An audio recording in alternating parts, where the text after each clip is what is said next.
माँ जी जल्दी चलिए, देखिए आपके घर के बाहर एम्बुलेंस आई है। गायत्री भागती हुई दरवाजे पर आती है। तभी उसकी बहू चांदनी को एम्बुलेंस से बाहर लाया जाता है। हे भगवान, ये मेरी बहू को क्या हो गया? एक्सीडेंट हो गया माँ जी। अरे लेकिन ये कैसा एक्सीडेंट है? चोट तो कहीं नजर नहीं आ रही। अरे माँ जी, दिमाग में अंदरूनी चोट लगी है और ये अपनी याददाश्त खो बैठी है। हैं? मेरी बहू याददाश्त खो बैठी है, अब क्या होगा? अब फिक्र मत करिए, बस इनका अच्छे तरीके से ख्याल रखिए। मैंने दवाइयाँ दे दी हैं, अब मैं चलता हूँ। अगले दिन अब तेरी तबीयत कैसी है बहू? बहू? किसकी बहू? हम भैरवगढ़ के ठाकुर विक्रम सिंह की बेटी रूपवती हैं। हम एक राजकुमारी हैं और तुम हमारी दासी हो बुढ़िया। अरे बेटा विशाल, बहू कैसी बहकी बातें कर रही है। अरे कुछ मत पूछो माँ, रात को मुझसे अपने पैर दबा रही थी। सर पर चोट लगने की वजह से इसका दिमाग पूरी तरह खराब हो गया है और ये अपने आप को राजकुमारी समझ रही है। तभी वहाँ चांदनी आ जाती है। तुम दोनों यहाँ क्या खुसुर फुसुर कर रहे हो?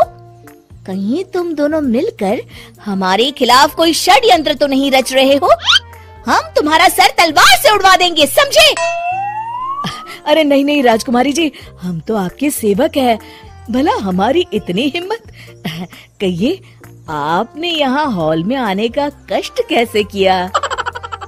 हमें बहुत भूख लगी है। ए दासी, जल्दी से हमारे लिए भोजन का प्रबंध करो। आज हम शाही कबाब खाएंगे।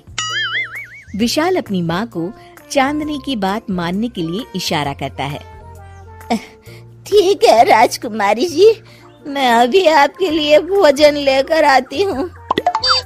इस तरह विशाल और उसकी माँ ना चाहते हुए भी चांदनी की जी हजूरी में लगे रहते हैं। लाओ माँ, जल्दी से मेरा टिफिन दो, मुझे देर हो रही है। अरे ठहर जा, जरा दम तो लेने दे मुझे। सारे घर का काम मुझे अकेली को करना पड़ता है। तेरी बीवी तो राजकुमारी बनी बैठी है, सारा दिन हुक्म चलाती रहती है। अरे माँ, मेरा भी तो यही हाल है। फिलहाल तुम मेरा टिफिन दे दो, मैं चला। रुको, कहाँ जा रहे हो? अरे मर गया रे, ये कहाँ से आ धमकी? आज हमारा जुहू चौपाटी घूमने का मूड है और हमें अपने लिए नई साड़ियाँ भी खरीदनी है। चलो जल्दी से अपना वाहन निकालो और हमें ले चलो। अरे अब तो मैं गया काम से। अगर आज मैं वक्त पे ऑफिस नहीं पहुंचा तो मेरा बॉस मुझे नौकरी से निकाल देगा। मरता क्या न करता। आखिरकार विशाल चांदनी को घुमाने ले जाता है और चांदनी अपने लिए ढेर सारी शॉपिंग भी करती है। ए दासी, टीवी पर कपिल शर्मा के आने का समय हो गया है, जल्दी से टीवी शुरू करो। अरे वाह, कपिल शर्मा तुझे याद है, बाकी कुछ याद नहीं। बहू तू तो बड़ी चालू लगती है, अपने फायदे की हर चीज तुझे याद रहती है। मैं तो तेरी इस अजीब बीमारी से परेशान हो गई हूँ। अगले दिन, अरे डॉक्टर साहब, आप इतने दिन से मेरी बहू का इलाज कर रहे हैं, लेकिन उसकी बीमारी तो सुधरने के बजाय और बढ़ती जा रही है।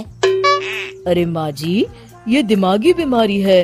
बेचारी की याददाश्त चली गई है, वापस आने में थोड़ा वक्त तो लगेगा ही ना। गायत्री डॉक्टर से बात कर ही रही होती है कि तभी उसकी पुरानी सहेली शीला वहाँ आ जाती है। शीला को देख अचानक डॉक्टर घबरा जाते हैं। अच्छा माँ जी, मुझे एक मरीज को अर्जेंट देखने जाना है, मैं चलता हूँ। ये कौन था? अरे अब क्या बताऊं शीला, एक एक्सीडेंट में मेरी बहू की याददाश्त चली गई है। ये डॉक्टर उसका इलाज कर रहा है। ये डॉक्टर कब से बन गया? अरे ये तो चमन पान वाले का लड़का है, सारा दिन नौटंकी करता रहता है। अच्छा तो ये बात है, अब मैं समझी। मेरी बहू और ये पान वाले का लड़का दोनों मिलकर मुझे बेवकूफ बना रहे थे। चल तू मेरे साथ। गायत्री शीला को एक बड़ा सा डंडा हाथ में देकर अपनी बहू चांदनी के कमरे में ले जाती है। बहू, ये मेरी सहेली है, एक डॉक्टर है। इसने तेरे जैसे न जाने कितनों का इलाज 2 मिनट में कर दिया है। इसका कहना है कि सर पर जहाँ चोट लगी हो, अगर उसी जगह दोबारा किसी बड़े डंडे से जोर से मारा जाए तो मरीज की याददाश्त वापस आ जाती है। देख, हम डंडा भी लाए हैं। अपनी सास की बातें सुनकर और हाथ में बड़ा डंडा देख चांदनी घबरा जाती है। अरे बाप रे, मैं तो फंस गई। इस डंडे की एक बार की वार से ही मैं तो चारों खाने चित हो जाऊंगी। अब क्या करूं, क्या करूं, क्या करूं? लेकिन गायत्री, डंडा सर पर ठीक उसी जगह लगना चाहिए जहाँ चोट लगी है। अरे तू चिंता मत कर, 2-4 बार मारूंगी तो एक बार तो सही जगह लग ही जाएगा ना। चल बहू, तैयार हो जा। अरे नहीं नहीं माँ जी, मुझे मत मारिए। दरअसल घर के काम करने से बचने के लिए मैंने ये सब नाटक किया था।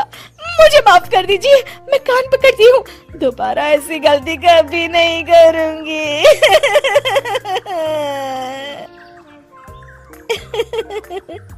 क्यों दोस्तों, कहानी कैसी लगी हमें जरूर बताइएगा।